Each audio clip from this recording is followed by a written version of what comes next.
नमस्कार दोस्तों, स्वागत है आपका मेरे चैनल कूल बडी ऑफिशियल में।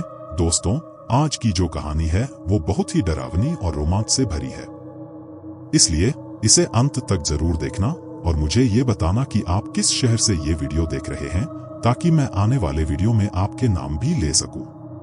तो चलिए दोस्तों, बिना वक्त बर्बाद किए शुरू करते हैं आज की दिल दहला देने वाली कहानी। यह कहानी है रविंदर सिंह उर्फ रवि की, जो पेशे से एक अनुभवी ट्रक ड्राइवर है। रवि ने अपनी जिंदगी के 15 साल सड़कों पर बिताए हैं। हर मौसम, हर इलाके में गाड़ियां चलाई हैं। दिन हो या रात, बारिश हो या तूफान, रवि ने अपने कर्तव्य में कभी कोताही नहीं की।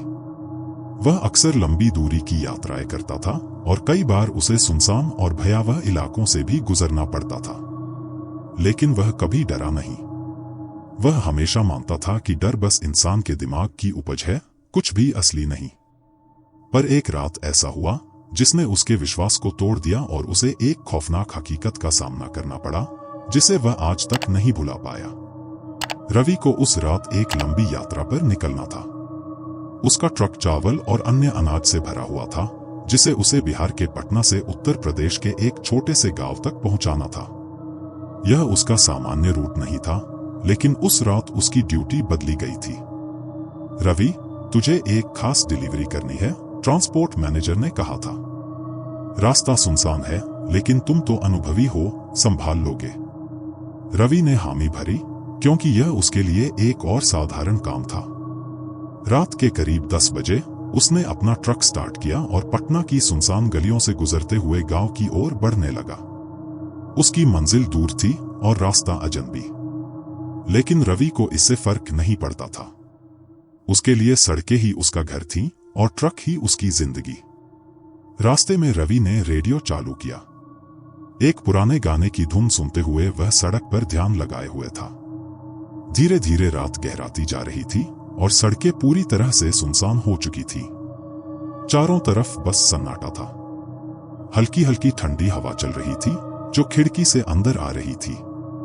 रवि ने एक गहरी सांस ली और स्टीयरिंग पर अपनी पकड़ मजबूत कर ली। लेकिन तभी अचानक ट्रक की हेडलाइट्स झपकने लगी। क्या हो रहा है, उसने खुद से बड़बड़ाया। कुछ पल के लिए रोशनी बंद हो गई, फिर वापस आई। पर उस एक पल में जब हेडलाइट्स बंद हुई, उसने अपने सामने सड़क के किनारे कुछ अजीब सा देखा। वह जल्दी से ब्रेक लगाकर रुक गया और बाहर झांका, लेकिन वहां कुछ नहीं था। शायद मेरा वहम था, उसने सोचा। वह फिर से ट्रक चलाने लगा, लेकिन उसके दिल की धड़कन तेज हो चुकी थी। कुछ किलोमीटर आगे बढ़ने के बाद रवि को सड़क के किनारे एक लड़की दिखाई दी। सफेद कपड़ों में, बिल्कुल शांत खड़ी हुई। उसका चेहरा साफ नहीं दिख रहा था, लेकिन उसकी उपस्थिति में कुछ अजीब था। रात के इस वक्त यहां क्या कर रही है, रवि ने खुद से सवाल किया। वह ट्रक धीमा कर उसके पास पहुंचा और खिड़की से बाहर झांकते हुए कहा, तुम यहां क्या कर रही हो? तुम्हें कहीं जाना है? लड़की ने कोई जवाब नहीं दिया। वह बस उसे घूरती रही। उसकी आंखों में एक अजीब सी चमक थी। रवि ने महसूस किया कि उसका शरीर कांपने लगा था। तुम्हें मेरी मदद चाहिए? उसने फिर से पूछा। लड़की ने सिर हिलाया, लेकिन वह कुछ भी बोल नहीं रही थी।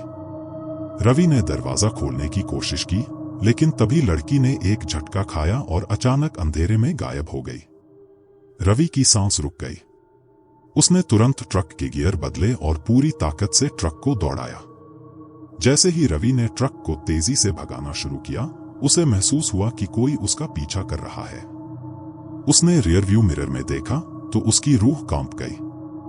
वह लड़की अब ट्रक के पीछे पीछे दौड़ रही थी, लेकिन उसकी दौड़ सामान्य नहीं थी। वह असाधारण रूप से तेजी से भाग रही थी, जैसे हवा में तैर रही हो। यह कैसे हो सकता है?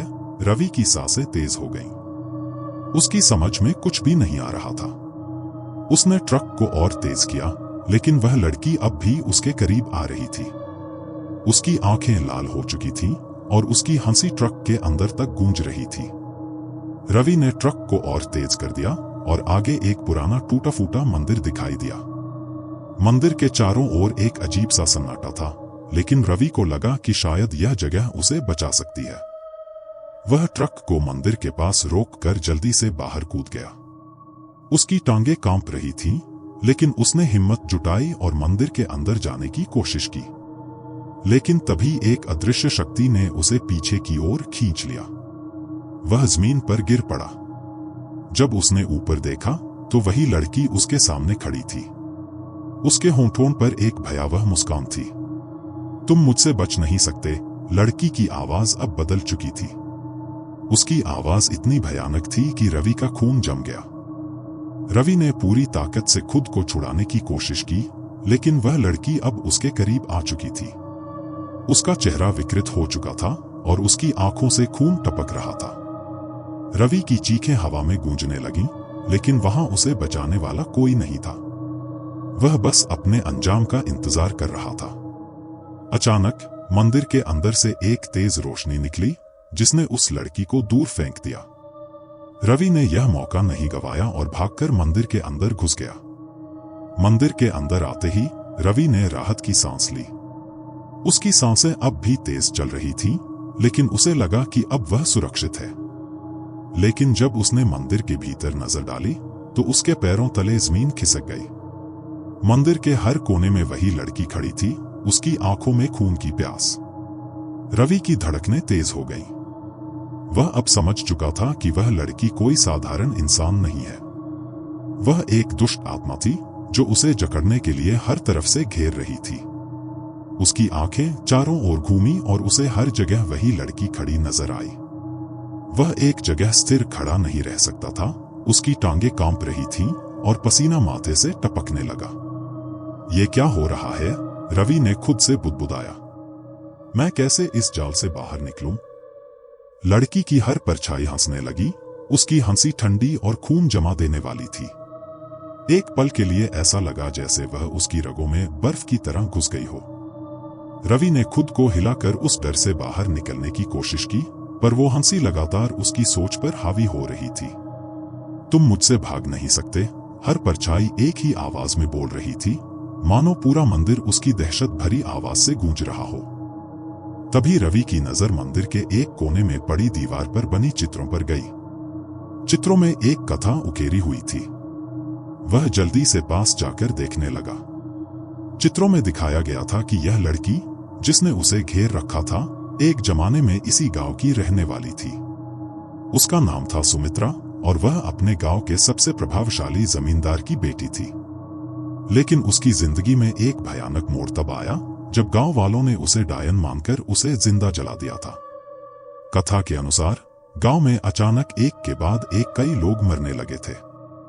लोग बीमार पड़ते और रात में अजीब आवाजें सुनाई देती। गांव वालों को लगा कि यह सब सुमित्रा की वजह से हो रहा है, क्योंकि उसकी एक अजीब आदत थी।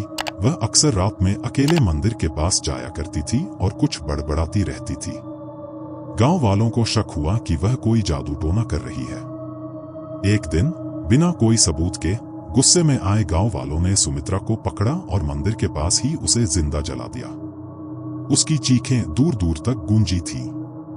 मरने से पहले उसने शाप दिया था कि वह किसी दिन लौटेगी और उन सभी से बदला लेगी जिन्होंने उसके साथ यह अन्याय किया। रवि को यह समझते देर नहीं लगी कि वही सुमित्रा की आत्मा आज भी इस मंदिर के आसपास भटक रही थी। उसका बदला पूरा नहीं हुआ था और अब वह उन सभी पर हमला करती थी जो रात के अंधेरे में इस जगह से गुजरते थे। इससे बचने का कोई तरीका तो होगा, रवि ने खुद को संभालते हुए कहा।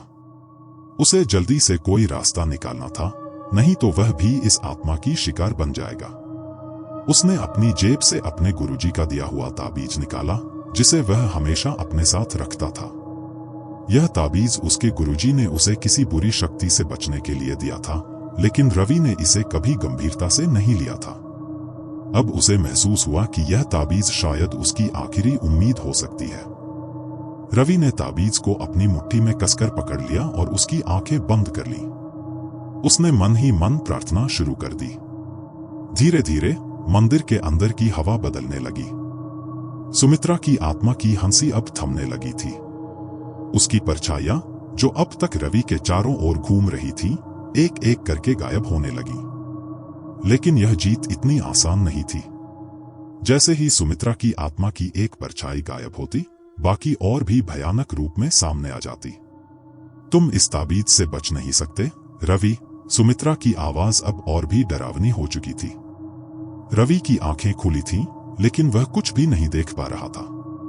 उसके चारों ओर गहरा धुंधलापन छा गया था और वह बस ताबीज पर अपनी पकड़ बनाए रखने की कोशिश कर रहा था। तभी अचानक उसकी मुट्ठी से ताबीज गिर गया। नहीं, रवि ने जोर से चिल्लाया। रवि को घर लौटे कई महीने बीत चुके थे, लेकिन उस रात की खौफनाक घटना उसकी जिंदगी पर एक गहरी छाप छोड़ चुकी थी। वह अपनी रोजमर्रा की जिंदगी में लौटने की कोशिश करता, लेकिन हर रात उसे वही डरावने दृश्य याद आते। उसकी नींदें अब पहले जैसी नहीं रही थीं और वह अक्सर रात को जागते हुए उसी घटना को याद करते हुए बिस्तर पर करवटें बदलता रहता। हर बार जब रवि रात में ट्रक लेकर किसी सुनसान रास्ते से गुजरता, उसे उस भूतिया मंदिर और सुमित्रा की आत्मा की याद आती। वह अक्सर अपने ट्रक की लाइट्स को तेज करके देखता कि कहीं सड़क के किनारे फिर वही आत्मा न खड़ी हो। उसे अब हर मोड़, हर पेड़ और हर परछाई में कुछ न कुछ डरावना दिखता। कई बार उसने खुद से कहा, यह सब एक भ्रम था। मैंने जो देखा वो सिर्फ मेरा वहम था, लेकिन उसका दिल उसकी बात नहीं मानता। उसका मन उसे बार बार उस डरावनी रात की तरफ खींच लाता, जहां उसने मौत को इतनी करीब से देखा था। एक दिन रवि अपने गुरुजी से मिलने गया। उसने उन्हें सारी स्थिति बताई कि कैसे वह अब भी उस भयानक घटना से पीछा नहीं छुड़ा पा रहा है। गुरुजी ने गहरी सांस लेते हुए कहा, तुम्हारी समस्या सिर्फ वो घटना नहीं है, रवि। तुम अब उस डर में कैद हो गए हो जिसने तुम्हारे दिल और दिमाग पर कब्जा कर लिया है। रवि ने निराश होकर पूछा, तो अब मैं क्या करूं, गुरुजी? क्या मैं इस डर से कभी बाहर आ पाऊंगा? गुरुजी ने उसे ध्यान और आत्मशुद्धि का सुझाव दिया। उन्होंने कहा, डर हमारे अंदर से आता है और उसे बाहर निकालने का तरीका भी हमारे ही पास होता है। तुम जितना उस घटना को याद करोगे, उतना ही वो डर तुम्हें और गहराई में ले जाएगा। तुम्हें अपनी आत्मा को मजबूत बनाना होगा और इस डर का सामना करना होगा।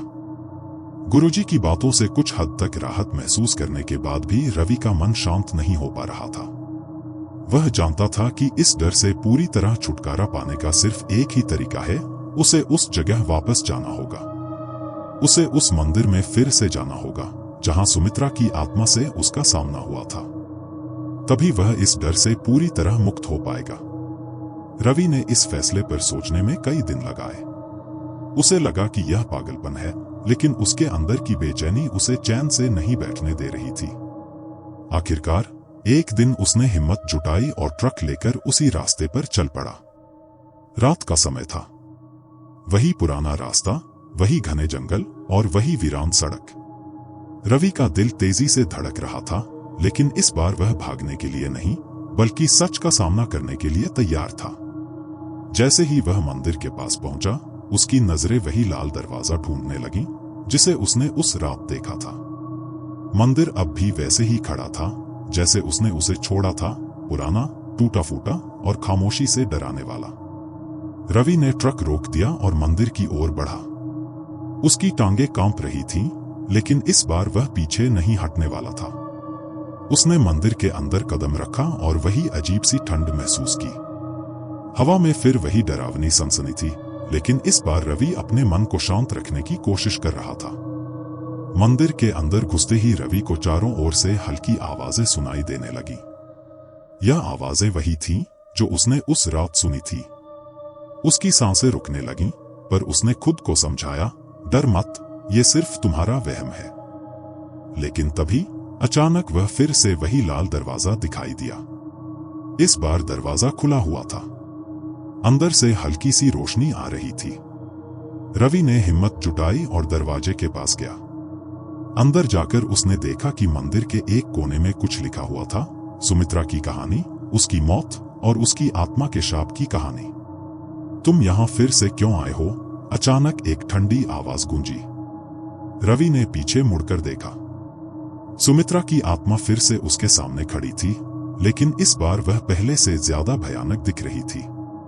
उसकी आंखों में वही नाराजगी और पीड़ा झलक रही थी। रवि ने हिम्मत करके कहा, मैं यहां तुम्हें मुक्ति दिलाने आया हूं। सुमित्रा हंसी, लेकिन इस बार उसकी हंसी में दर्द था। मुक्ति? मुझे इस दुनिया में सिर्फ पीड़ा मिली है।